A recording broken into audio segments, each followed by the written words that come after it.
Trying to find an affordable property to buy in the city of Vancouver can feel like looking for a needle in a haystack. The Vancouver real estate market is not only extremely challenging for those that are looking to buy for the very first time, but it's also becoming very difficult for those that already own but are looking to move up and get more space. Prices have been rising at a really rapid pace and have pretty much doubled over the last 10 years. One of the most common reasons that we hear for this drastic rise in pricing is a lack of supply that can never keep up with the level of demand. But is that about to change?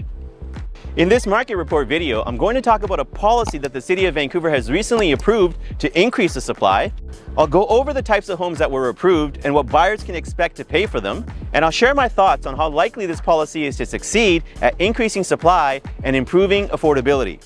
Hey, what's up guys? Manny Graywell here with Oakwyn Realty. I help my clients successfully navigate through their buying and selling journeys while protecting their best interests and helping them make informed decisions.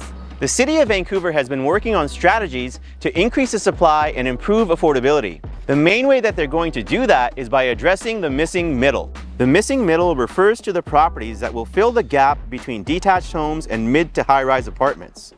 These types of properties include duplexes, multiplexes, townhomes, and low-rise apartments.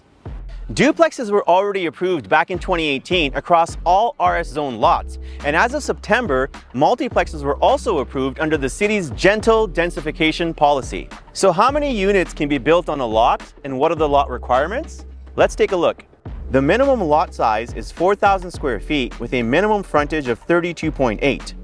For lots between 32.8 and 44 frontages, you can build up to a maximum of 4 units and a minimum of 3. For lots that are 44 foot wide and between 49 feet wide, you can build up to a maximum of 5 units with a minimum number of units being 4. And for lots that are greater than 49.5 feet wide, you can build up to a maximum of 6 units. And if you wanted to convert it all to rental, you can do a maximum of 8. Also, the lots must have a rear lane. They cannot be within a designated floodplain, and the property cannot be a legally designated heritage site. When it comes to the size of these units, you can build up to 100% of the lot size if you choose to build a multiplex. So for a 4,000 square foot lot, you'll be able to build up to 4,000 square feet of living space. But in order to build up to the maximum square footage, you'll need to do one of the following. 1, you'll need to make sure that all the units that are built are rentals, which is very unlikely. 2, you'll need to make sure that you sell one of the units for 50% below market value, which is also unlikely. Or 3, you'll need to pay a bonus density fee. The bonus density charge will be applied to 30% of the lot size, and the fee will vary based on the lot size and location. In addition to the bonus density charge, you'll also be paying a development cost levy. If you choose not to do any of these 3, then you can only build up to 70% of the lot size, which is 2,800 square feet for a 4,000 square foot lot. But these are not the only costs that you'll need to take into consideration when building multiplexes. There's also the cost of adding a padded mount transformer, which is essentially an electrical box needed on site to handle the additional electrical load, which ranges anywhere between $70,000 to $140,000 depending on the total livable square footage. You'll also need to pay the cost for the addition of a stormwater detention tank. So the positives with this multiplex rezoning are the fact that you can add more livable square footage per lot, and you can also increase the number of units that are available to buyers. The challenges are that you'll need to pay for additional fees, levies, and for additional equipment that'll add to the cost of building. Another challenge that builders will face is a need of a development permit in addition to the building permit. Development permits can take up to 2 years to get approved. This type of timeline will only add to the cost of building, since the developer will have to pay an additional year's worth of mortgage payments versus the 9-month wait that they usually have to wait for duplexes. Speaking of costs, how much can buyers expect to pay for these types of units? I'm going to go over a potential scenario using a standard lot, which is about 4,000 square feet, with 3 1,330 square foot units. I know you can build up to 4 units, but I feel that 3 is ideal, and here's why. If you build 4 units, they'll only be about 1,000 square feet each. Trying to fit 3 bedrooms into 1,000 square feet will be very tight, and since we're trying to create more supply for families, you'd want at least 3 bedrooms in each one of these units. You could also do 2 1,400 square foot units, which would allow for 3 bedrooms, along with 2 600 square foot units. This would be my second preferred choice. But I feel like low-rise condo buildings would be the better option for smaller units, especially from an affordable price standpoint. Using a lot purchase price with an estimated current market value of $1.8 million, along with all the estimated building costs, including a profit margin of 20%, a buyer can expect to pay $1.45 million plus GST.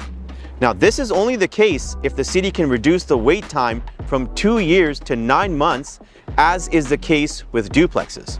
The reason why I'm bringing up duplexes is if a duplex is built on the same lot, where each unit will be about 1,400 square feet, which is comparable to the 1,330 square foot units for triplexes, then each one of these half duplexes will have to sell for about $1.825 million plus GST in order for the builder to pursue it.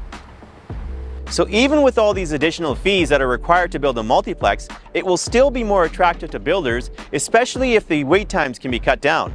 The reason why triplexes could be more attractive to builders is because half duplexes of similar sizes have been selling for anywhere between $1.325 to $1.55 million on average. There's also a good amount of inventory of half duplexes that are currently sitting on the market between that same price range. Based on the current lot prices, builders will not be interested in building half duplexes since the total cost to build one is significantly higher than what they're currently selling for. Triplexes, on the other hand, could make sense. If the city could cut down the permit approval wait times along with reducing some of these fees involved in building multiplexes, this could lead to an increase in supply, which should lead to some downward pressure on pricing for land, both of which could lead to improved affordability. These homes will definitely be a really good option to those who are looking to move up and leverage the equity that they have gained in their current properties.